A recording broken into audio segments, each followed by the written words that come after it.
আমার অভিযোগ, আমার মেয়ে বাসপুল পঞ্চায়েতে প্রাইমারি স্কুলতে পড়ে, পিপিতে পরীক্ষা ছিল, 25/4 পরীক্ষা ছিল। পরীক্ষা দিয়ে বাড়িতে আসছিল, তখন ওই শফিক নামের যে ব্যক্তি, উনি মুদিখানা দোকানদার, আমার মেয়েকে ডাক দেয়। ডাক দেওয়ার পরে তারপর আমার মেয়েকে চিপস পাউরুটি দিতে চায়। আমার মেয়ে চিপস পাউরুটি না নিতে চাইলে আমার মেয়েকে মারধর করে।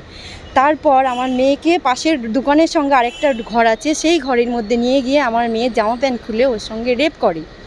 তারপর কান্নাকাটি করলে, চিৎকার করলে আমার মেয়েকে ছেড়ে দেয়। আমার মেয়ে কান্না করতে করতে বাড়িতে আসে, এসে ঘটনাটা পুরো আমাকে জানায়। জানানোর সঙ্গে সঙ্গে আমি আমার হাজব্যান্ডকে জানাই, হাজব্যান্ড আর আমি ওই আসামির বাড়িতে চলে যাই। বাড়িতে গিয়ে যখন এই কথাগুলো জিজ্ঞাসা করি, তখন আসামি অস্বীকার যায়, গিয়ে আমাদের নামে মানে আমাকে নানান বাজে ভাষায় গালাগালি করে। তারপর আমরা চলে যাই অশোকনগর থানায়। অশোকনগর থানায় যাওয়ার পর আমি যখন অভিযোগ করি অশোকনগর থানার বড়বাবুর ওখানে, তারপর আমি যে অভিযোগটা করতে চেয়েছি সেই অভিযোগটা না নিয়ে যেটা ওনারা চেয়েছেন সেই অভিযোগটা লেখা হয়েছে। বড়বাবু মেজবাবুকে দিয়ে যে একটা মারধর, ওকে দোকানে বসিয়ে রেখেছিল টাকা দিতে পারিনি বলে, এরকম একটা অভিযোগ লিখিয়েছে মেজবাবুকে দিয়ে। মেজবাবুকে বললো, মেজবাবু ওখানকার একটা মৌরিকে দিয়ে লিখিয়েছে। আমি যখন বড়বাবুকে বললাম যে স্যার আমি আমার মেয়ে তো মিথ্যাবাদী হয়ে যাবো, এরকম না তো।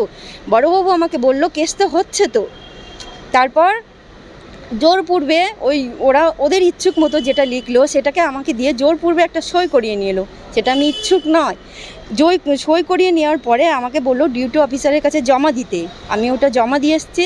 তারপর আমাকে বললো বাড়িতে চলে যেতে। আমি বাড়িতে চলে এসেছি যখন রাত 11টা বাজে, তখন আমার বাড়িতে গুপি নামের যে ব্যক্তি আর রঞ্জিত সিং, যে আমাদের পঞ্চায়েতের বাসফুল পঞ্চায়েতের উপপ্রধান, আর আমাদের মানে বাসফুলের অশোকনগর মহিলা সমিতির মানে যিনি একটা কর্মী। এই ঘটনা তো গত 4 মাস আগে হয়েছে। হ্যাঁ, তার পরবর্তী সময় আপনি গত 25 তারিখে কি অভিযোগ করেছেন যে এই গুপি নাকি আপনাকে হয়েছে সেটা? আচ্ছা, গুপি বলেছে যে মামলাটা তুলে নিতে, টাকার অফার করেছিল, মোটা অ্যামাউন্টের টাকা দেব, মামলাটা তুলে নাও, তারপরে গ্রামে বিচার করব, সঠিক বিচার দেব, এরকম আমাকে। কবে হয়েছে এটা 25 তারিখে রাত্রেই বলা হয়েছে আমাকে। এই মাসের 25 তারিখ? না, তাহলে যেদিন ঘটনা ঘটেছিল হ্যাঁ সেই সময়। তারপর থেকে আমি ওনাদের কথা শুনিনি বলে আমাকে 25 তারিখেই রাত 2টোর সময় আমাকে মানে অনেক লোক পাঠায়, গুপি নামের ব্যক্তি আর রঞ্জিত নামের ব্যক্তি, মানে মদ টদ খাইয়ে অনেক লোক পাঠায় আমার বাড়িতে, হুমকি দিচ্ছে ঘর বাড়ি জ্বালিয়ে দেব, এখানে থাকতে দেব না, মানে তোমাদের এখান থেকে তাড়িয়ে দেব, আরও তোমার স্বামীকে ফাঁসাবো, মানে নানানভাবে আমাদেরকে টর্চার করা হচ্ছে সেই থেকে এখনও পর্যন্ত একভাবে। তো আমি আমার হাজবেন্ড আমার মেয়েকে নিয়ে কোথাও বেরোতে পারছি না, কোথাও যেতে পারছি না, আতঙ্কের ভিতরে আছি। আর কোথাও যেতে গেলে আমাদের ফলো করা হচ্ছে, মানে আমাদের ভীষণভাবে টর্চার করা হচ্ছে গুপি নামের ব্যক্তি। আমি চাইছি যে ওই গুপি নামের ব্যক্তি আর যে রঞ্জিত সিং, ওরা যে এই যে ওই পার্টিটার বদনাম করছে, এই পার্টিতে থাকার ওদের কোনো অধিকার নেই। তৃণমূল পার্টি, ওদের এই পার্টির মধ্যে থাকার কোনো অধিকার নেই। যারা গরিব মানুষের পাশে দাঁড়ায় না, যারা সাহায্য করে না, তাদের এই পার্টিতে থাকার কোনো অধিকার নেই। আমি মানে বারবার করে চাইবো, মানে সবার কাছে হেল্প চাইবো যেন এই মানুষদের প্রতি মানে কড়াভাবে বিচার করা হোক, আর আমার সঠিক বিচার পাইয়ে দেওয়া হোক। আমি যে আসামি, ওর ফাঁসি চাই, ভালো বিচার আমি যেন ন্যায্য বিচার পাই। আমি বিচার পাচ্ছি না বলেই আমরা আতঙ্কের ভিতরে আছি। এখন যেটা বলছে যে স্থানীয় এক তৃণমূল নেতা, পঞ্চায়েত কর্মাধ্যক্ষ, তিনি বিভিন্ন সময় আপনার ক্লায়েন্টকে হুমকি দেওয়া হচ্ছে, মূলত কি অভিযোগ?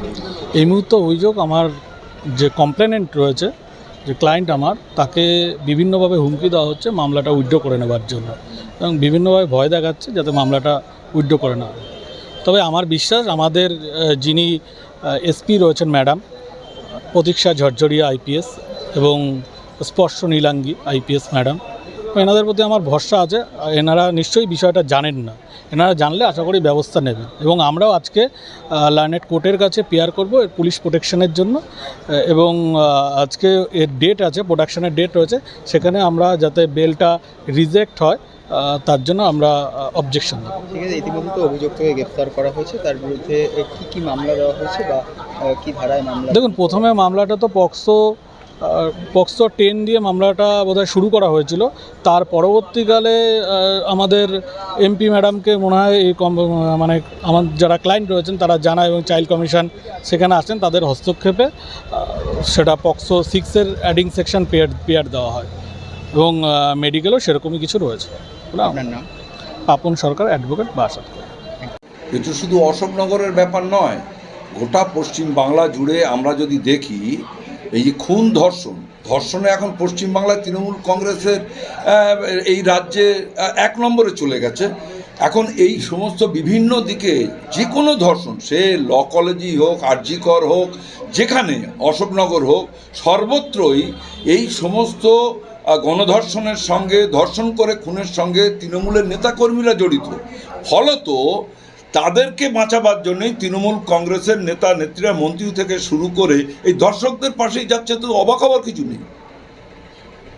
তার বিরুদ্ধে অভিযোগ একটা পক্সো মামলা হয়েছিল গত 4 মাস আগে, সেই পরিবারকে হুমকি দেওয়া হচ্ছে মামলা প্রত্যাহার করে নেওয়ার জন্য, কি বলবেন?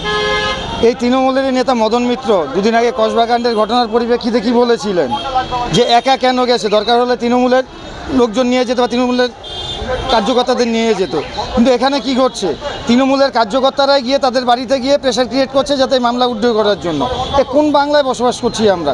এটা লজ্জা লজ্জা লজ্জা, প্রতিনিয়ত লজ্জার সম্মুখীন হচ্ছি আমরা। দাঁড়িয়ে একটা বলুন তো, একটা বাচ্চা মেয়ে মানুষ, মানে মানুষের চিন্তা ভাবনা কোন জায়গায় গেছে? মনুষ্যত্বকে একেবারে হারিয়ে গেছে এই সমাজে। সেখানে দাঁড়িয়ে মানুষ কোথায় যাবে? তার বাড়ির পরিবেশ নিরাপদ নয়, পাড়া নিরাপদ নয়, হসপিটাল নিরাপদ নয়, শিক্ষা প্রতিষ্ঠানে নিরাপদ নয়, আপনার পাড়াতে পড়তে যাবে সেই রাস্তাও নিরাপদ নয়, যেখানে পুরো বাজারের মধ্যে। তাহলে মানুষ কোথায় যাবে, কি করবে, বাঁচার উপায় কি? তাহলে কি একমাত্র পরিবর্তনে কি মানুষের বাঁচার উপায়?